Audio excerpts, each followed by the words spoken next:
गाई गई है कि हमको तो ऐसा कोई पद नहीं लगता जिसमें कहीं न कहीं राम नाम की बात, राम नाम की महिमा ना आई हो। लेकिन विशेष रूप में विनय पत्रिका में 18 पद ऐसे हैं जो जिनमें पूर्ण रूप से राम नाम की महिमा का, भगवान नाम की, हरिनाम की महिमा का वर्णन है। कितने पद हैं? 18। और इन 18 से अलग 60 पदों में भी अन्य विषयों के साथ आंशिक रूप से राम नाम की महिमा और राम नाम के प्रभाव का वर्णन किया है। भैया जी 3 विभाग हैं विनय पत्रिका में,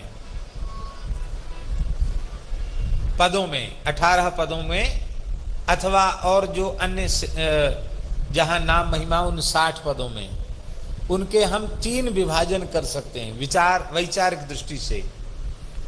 पहला तो यह है कि गोस्वामी जी का स्वयं से नाम जप के लिए कहना,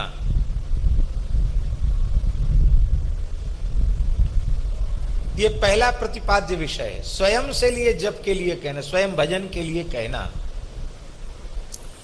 समस्या यही है हम लोगों के जीवन में, दूसरे से कहते कहते जीवन बीत जाता है, हम स्वयं से नहीं कह पाते भजन की बात। इससे प्रेरणा दी है गोस्वामी जी ने। दूसरा तो अपने आप भजन करेगा, पहले तुम स्वयं को आज्ञा देकर भजन में लगाओ। तुमको भजन में लगा हुआ देखकर अन्य जीव भी भजन में लग जाएंगे। कहने में समय बर्बाद मत करो। और इस पीड़ा को गोस्वामी जी ने कहा भी है,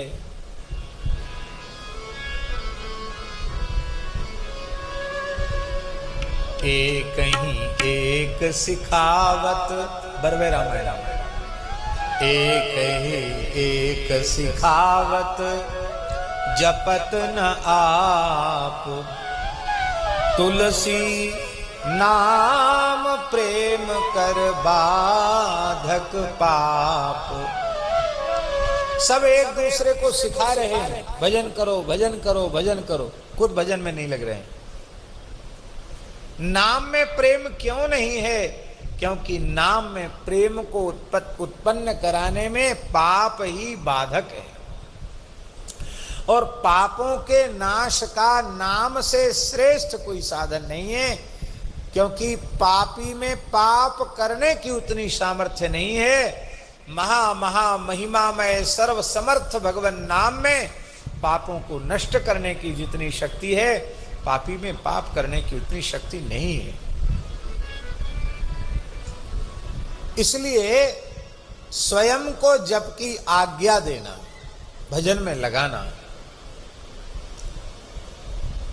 दूसरा विनय पत्रिका में नाम महिमा में प्रतिपाद्य विषय है राम नाम की महिमा का वर्णन और राम नाम के प्रभाव का वर्णन।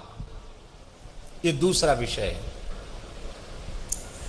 और तीसरा प्रतिपाद्य विषय है विनय पत्रिका में राम नाम में गोस्वामी जी का दृढ़ विश्वास। आप जिस साधन का आश्रय लेकर बैठे हैं, आप जिसका उपदेश कर रहे हैं, उसमें आपका विश्वास है कि नहीं?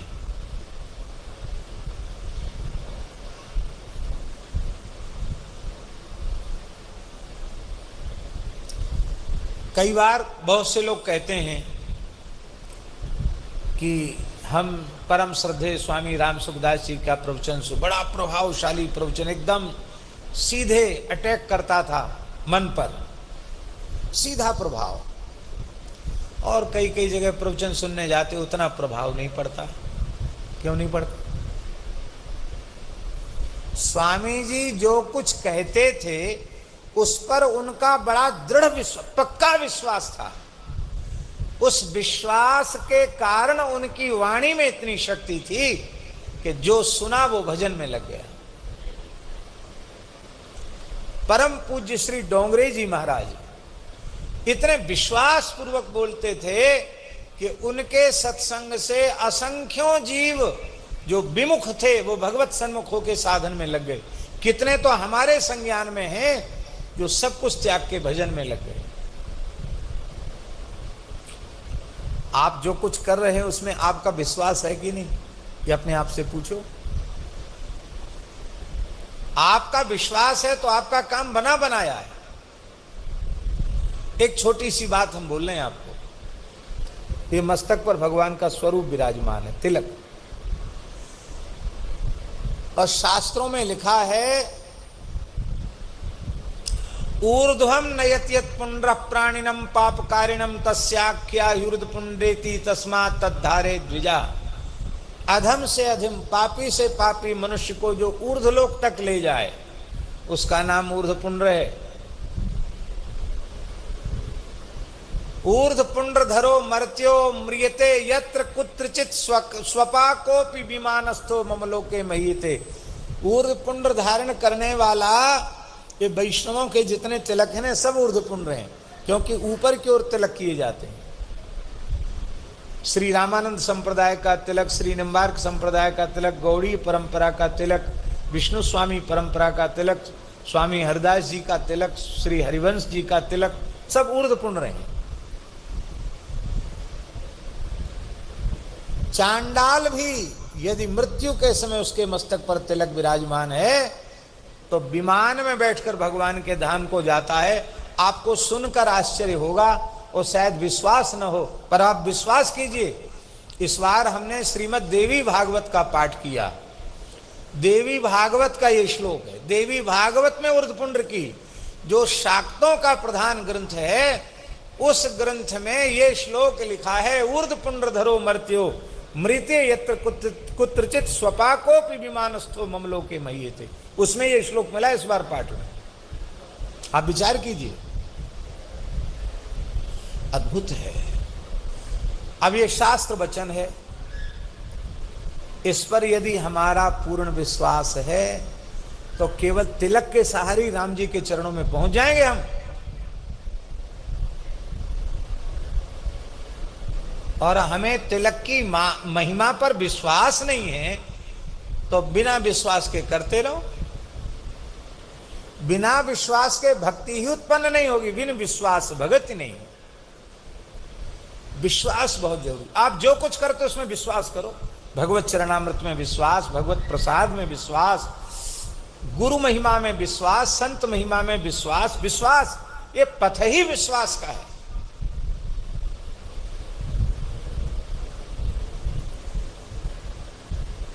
जहां आपके मन में थोड़ा ननु नच आया वहीं गड़बड़ हो गया। आपने नाम सुना होगा इस देश के महान ऋषि, महान विद्वान महर्षि उदयनाचार्य, न्याय शास्त्र के बड़े विद्वान। उनका विधर्मियों से शास्त्रार्थ हुआ, अनीश्वरवादी जैन बौद्धों से उनका शास्त्रार्थ हुआ और उनके सामने वे टिक नहीं पाए अनीश्वरवादी लोग। अंत में उन्होंने कहा, उन लोगों ने मिलकर कहा कि हम ऐसे नहीं मानते, तुमने वेदों को प्रमाण माना, हम वेद मानते ही नहीं, तो तुमने तर्क से मनवाया, चलो तर्क में हम तुमसे हार गए, लेकिन हम फिर भी नहीं मानेंगे। तो कैसे मानोगे सो बताओ। बोले इस पहाड़ पर चढ़ जाओ और कूद जाओ ऊपर से। यदि वेद प्रामाण्य से ईश्वर की सत्ता सिद्ध है तो तुम्हारा कुछ नहीं बिगड़ेगा। यदि बात झूठी है तो उतने ऊपर से गिरे तो मरना निश्चित है, मृत्यु निश्चित है। उन्होंने कहा ठीक है। अपने समय में जगन्नाथ जी को मंदिर से हटा दिया था उन लोगों ने, आपको मालूम होगा। बहुत दिनों तक जगन्नाथ जी को भी छिपा कर रखना पड़ा था बौद्धों के काल में, उस समय की बात है। आप चढ़ गए। आधी धोती पहने थे, आधी ओढ़े थे, अकिंचन ब्राह्मण थे और ढीली ढाली चुटिया थी। तुरंत चुटिया में गांठ लगाई और आवेश में कमर कस के सीधे पहाड़ पर चढ़े और चिल्लाकर उन्होंने कहा कि यदि वेद प्रमाण है और वेद प्रामाण्य से ईश्वर का प्रामाण्य है, ईश्वर की सत्ता का प्रामाण्य है, तो मेरी रक्षा हो। कहकर कूद गए, पहाड़ से कूद गए उदयनाचार्य जी महाराज। कुछ नहीं बिगड़ा, भाग गए सब विधर्मी। लेकिन उनके बाएं पैर की कन्नी उंगली थोड़ी सी छिल गई, उसमें रक्त आ गया। पहुंच गए जगन्नाथ जी से लड़ने। हम भले ही चाहे जितने ऊपर से कूदे हों, हमारी उंगली क्यों छिली? हमने वेद तुम्हारा स्वरूप है और वेदो नारायण साक्षात मानकर हम चढ़े, हमारी उंगली भी नहीं छिलनी चाहिए। हमको तो ऐसा लगना चाहिए कि हम फूलों के ऊपर कूदे हैं, तो मेरी उंगली में चोट क्यों आई? तो भगवान ने कहा कि तुम्हारे विश्वास में कमी तो नहीं है, पर तुमने यदि शब्द लगा दिया। यदि वेद प्रमाण हो तो इस यदि की सजा भोगनी पड़ी। यदि क्यों कहा? अरे यदि क्या है, वेद तो प्रामाण्य है ही है। जब मेरा स्वरूप है तो परम प्रमाण है, उसमें यदि लगाने का दंड मिला आपको। इसलिए भैया जो कुछ कहो सुनो गीता भागवत रामायण में, उसमें कभी मन में ये बात नहीं आनी चाहिए कि ये बढ़ा चढ़ा के लिख दी है, ये अतिरंजित करके लिख दिया है। ये सब बिल्कुल सत्य है, सही है और सब हमारे लिए ही लिखा गया है, ऐसा समझना चाहिए, तब लागू। विश्वास, हमने एक महापुरुष का विश्वास देखा। अब तो वे शतायुष के निकट पहुंच रहे हैं और थोड़े रुग्ण हो गए हैं, तो अब उनका शरीर बड़ा शिथिल है। वे भी इस देश की बड़ी विभूति हैं। जब हम लोग नाथद्वारा जाते हैं तो बीच में कारोई गांव पड़ता है, वहाँ के पंडित श्री नाथूलाल जी, अब तो लगभग 100 साल की उम्र हो रही होगी उनकी, और अब लकवा के कारण अब बोल नहीं सकते, व्हील चेयर पे आ गए हैं। तो हमारे प्रति उनका बड़ा प्रेम। भृगु संहिता के बड़े विद्वान हैं, भूत भविष्य वर्तमान सब बताते हैं। माने अब तो वो वृद्ध हो गए, अब तो बोलते नहीं, काम नहीं करते, नहीं तो ज्योतिष शास्त्र का चमत्कार देखना हो तो उनके पास जाओ। ऐसा उनका बड़ा विलक्षण जीवन। तो हम एक बार नाथद्वारा से लौटे तो पंडित जी से मिलते चले।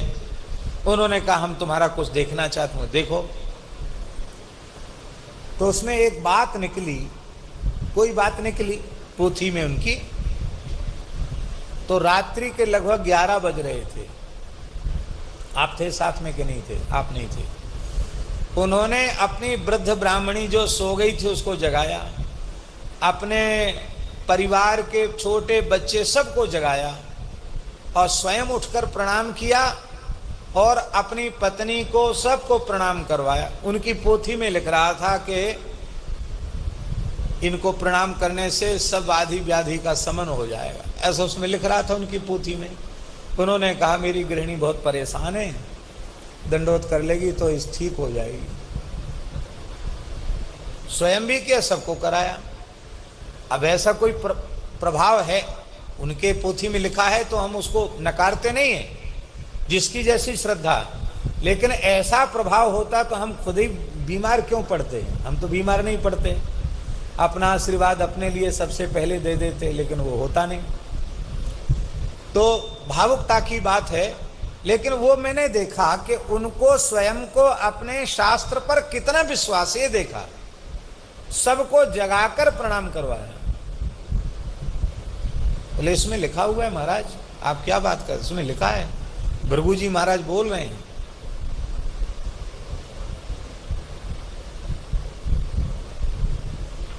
विश्वास का खेल है। अब फिर इसके बाद भी एक बार हम गए तो हमने ऐसे ही हंसते हुए पंडित जी से पूछा माताजी कैसी? बोली बिल्कुल ठीक हो गई, एकदम ठीक हो गई। लो, उनका विश्वास, उनकी आज्ञा का पालन, काम बन गया।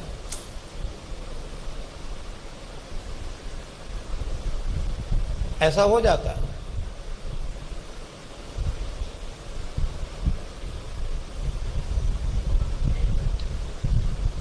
भगवान की लीला भगवान जाने। मूल बात इतनी सी है कि हम जो कुछ सुनते हैं, समझते हैं या दूसरों को समझाते हैं, उस पर हमारी स्वयं की श्रद्धा होनी चाहिए और हमारा स्वयं का विश्वास होना चाहिए।